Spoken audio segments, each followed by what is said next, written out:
This year has been a big one. I've logged more miles than ever, raced smarter and made less mistakes than I usually would, and learned a lot in the process. This has led me to finishing the year strong and hungry to attack 2026 with the same mindset. But it's not all about becoming a faster runner. As much as personal bests are great, it's also been another really great consistent year of training, something I've managed to do for the third year in a row. And for me, enjoying the sport and being able to run consistently whilst getting the benefits of becoming faster is the real win. So with just 2 races left in the year, the Telford 10K in just over 2 weeks time and the Hereford 10K at the end of the year, I thought it would be a good time to sit down and share with you guys my biggest takeaways from this year's training and some lessons learned that I'll be taking into 2026. Number 1, less intensity but more quality. So what does that mean? Well, in my training, I've managed to put more quality in each and every week, which is fantastic. I've taken that total time that I'm spending doing quality work up, but I have actually reduced the intensity, and that's thanks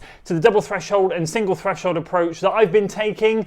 Kind of dabbled in it earlier this year, but really kick-started it in the summer and towards the end of this year. I've got back into the routine of 3 workouts a week, which I used to be able to handle. I dipped away from that a little bit, and now I've got stuck back in. And when you say workouts, I guess that word can mean, oh wow, you're doing 3 really hard workouts a week. No, that's not the case. I'm just tackling every single area of my fitness across the space of 3 different runs. Let me explain. An example week I had only a couple of weeks ago, I did 5x2K and then 20 by 400 meters on a double threshold day. The 2K, I spent 37 minutes and 59 seconds doing quality work, and with the 400s, I spent 25 minutes and 33 seconds. And then I wrapped up the week with a 4x3K within a long run where I spent 47 minutes and 18 seconds doing some quality. So that totals 1 hour, 50 minutes and 50 seconds worth of quality in that week. And I got that done on the Tuesday and the Thursday, those 3 workouts with a double on the Tuesday, single on the Thursday, and that left me to do some hills on the weekend, which I've excluded. Now that total time for the week that I trained was 8 hours and 29 minutes, which means of those 3 threshold sessions, I spent 21.8% of my weekly volume doing quality work. Then you include the hills on the top, which is only 10 minutes worth of work, but I added that in as well. And that in itself is a huge improvement, doing nearly 2 hours of quality work within a week. Absolutely incredible for me. Whereas in the past where I've done 2 workouts a week, I wouldn't even get nearly an hour's worth of work done. I've focused a little bit more on steady mileage and less on the workouts, but then when I was doing those workouts, they were a lot more harder and intense. And then when I did get back into 3 workouts a week, I wasn't quite covering 1 hour 50. I was doing more around 80 to 90 minutes. So I've managed to level up there, but also control the intensity in the same time, which shows to me I can handle more intensity, and I've been able to do that for a few months now. But by controlling that intensity, I'm running it in and around threshold or sub-threshold and not really going over that. And some of the workouts LT1 so are very, very relaxed, slightly slower than marathon pace effort. Seems to be something that I can handle well. So each week I'm able to get a really, really good high amount of quality work in there, and that is massively helping my fitness. Now, I'm not advocating that you go and do that. These are steps that I've taken to get to this point. We all have to progress at our own rate. But what I'm saying is, with this different training method that I've been attacking in this second half of the year in particular, well, realistically started back in June, it's just allowed me to get some good volume in, some good quality in there, and I'm reaping the benefits with that fitness. Fueling, I won't spend too long on this one because I know I've tackled this in recent videos quite a lot, but I just want to hammer home the fact that I'm really focusing on fueling before, during, and after. In particular, during is really helping. So I've moved over to SAS Beta Fuel gels because they're a lot cheaper than Precision. I can get a box of 30 for about the same price that I was buying 15 Precision gels. So I'm just hammering those at the moment, and effectively I'm making sure I fuel well before my workouts, usually with a big bowl of porridge and a bit of chocolate spread in there. During, I'll make sure I have a gel right before I get out for my run, and depending on how long the session is, I might have 1 or 2 gels during that just to keep myself topped up, keep the energy levels there.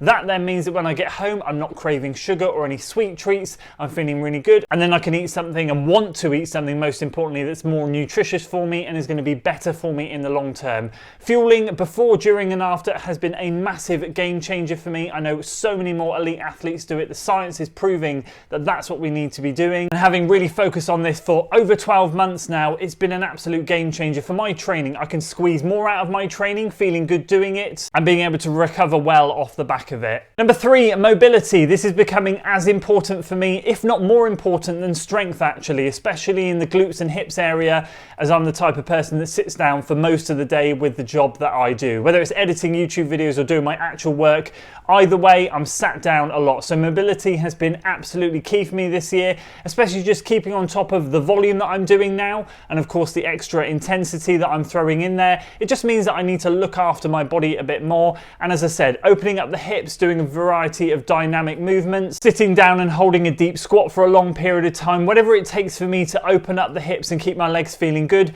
that's just as important now for me as strength and conditioning. The strength is really important, obviously, but the mobility to allow me to get out there and attack these workouts every week is just as important. I've often found that if I neglect it, I can feel really stiff and sore, and it takes me way too long to get in to the workout, and by the time I finally feel a bit looser and freer, the workout has almost ended. So making sure I'm nice and loose before getting into the workouts, again, has been massive for me. Number 4, I've become a bit more money conscious this year and stopped wasting my money on super trainers or training partners. This is going to be a controversial one because I know there are some really good training partner shoes out there, the Endorphin Speed 5, the Zoom Fly 6, but I've actually decided to invest my money more into super shoes and discounted super shoes and daily trainers. And what I'm doing is when I retire my super shoes, I'm just using those in workouts more. I'm also investing in Adios Pro 3s. So my rule of thumb has always been I only want to use a carbon plate once a week. That's been something that I've sworn by for a long period of time, and that's what I'm sticking to. I'm not changing things there. The Adios Pro 3 has been a bit of a game changer for me in terms of the fact that I get super shoe benefits with Light Strike Pro in there, absolutely phenomenal midsole for me, and I get the carbon rods that really help make things more natural. I never get Achilles or calf issues when I use those shoes, and I could probably realistically use those every single day of the week. They are fantastic, and they feel easier on the body than when I might slip on some carbon plated shoes. So I've been using the Adios Pro 3s a lot, and I'm actually more inclined now to invest in more pairs of those than I am to go out and buy super trainers. I'm starting to realize that those are a little bit of a con. I know that some of you will agree. I know that some of you will disagree, and probably disagree heavily, and I totally get that. But for me, I'd now rather invest in things that I'm going to get more life out of, that I'm going to be able to get more out of in training. Using the Adios Pro 3 allows me to get more out of my workouts in terms of paces and speeds whilst keeping the effort right, and I recover well from it, much better than if I was using something else. I think the only workout shoe that I've purchased this year probably is the Adios 9, and then you could say the Leaning Challenger 5, but then that still is marked down as one of their racing shoes. That has a carbon plate as well. So realistically, I've just avoided wasting my money where I don't think I need to spend it, and invested it in the places that helps me stay healthy, helps me run better, and helps me recover better and stop falling for all these gimmicky shoes.